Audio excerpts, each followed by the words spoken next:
মাঝে মাঝে আমিও মানুষকে এটা বলি, আরে আপনার মন এত খিটখিটে কেন? হ্যাঁ, আপনার মুখে কেন হাসি নেই? মুখটা কেন রাগান্বিত ভাব? কেন আপনার মুখ কালো করে রাখেন? হ্যাঁ, অনেক কথাই বলে ফেলি। প্রিয় দর্শক শ্রোতা, তবে বাস্তবতায় এসে দেখলাম যে কেউ যদি কখনো কোনো বিষয় নিয়ে চিন্তা করে, গবেষণা করে, কিংবা কোনো বিষয়ে পেরেশানিতে থাকে, তখন আসলে তার মুখে হাসি থাকাটা একটা ভণ্ডামি বলা যায়।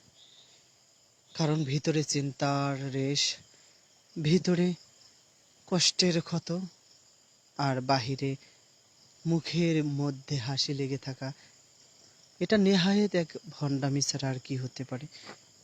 প্রিয় দর্শক শ্রোতা, যে যে কথা বললাম,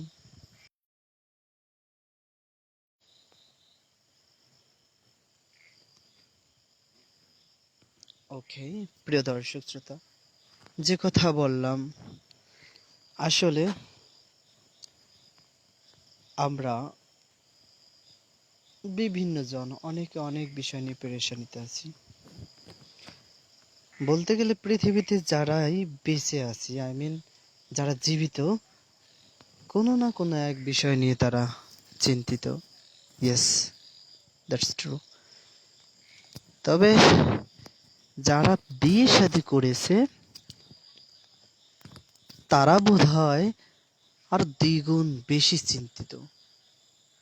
তাই তো জীবন নিয়ে আমার তেমন ভাবনা না থাকলেও আমি দেখি আমারই বয়সী বন্ধু যিনি কিনে বিয়ে করেছেন, সন্তানের বাবা হয়েছেন, তাকে আমি গ্রামে পেলে তাকে আমি চাই বন্ধুর সাথে ঘুরবো, গল্প করব, আনন্দে দিন কাটাবো।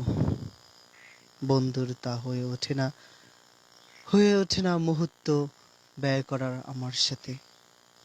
দেখি কত ব্যস্ত, কত কথা, পরিবার নিয়ে তাদের কত চিন্তা, একটু রিজিক সন্ধানের জন্য কত পেরেশানি।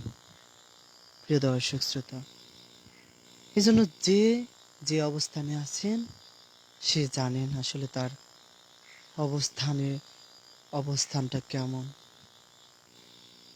আমরা বাহ্যিক দৃষ্টি থেকে দেখতে পারি লোকটা কোনো ভালো জব করছেন, কিংবা কোনো বাহিরের রাষ্ট্রে অবস্থান করছেন, কিন্তু তার শারীরিক কিংবা মানসিক অবস্থা সম্পর্কে আমরা অবগত নই।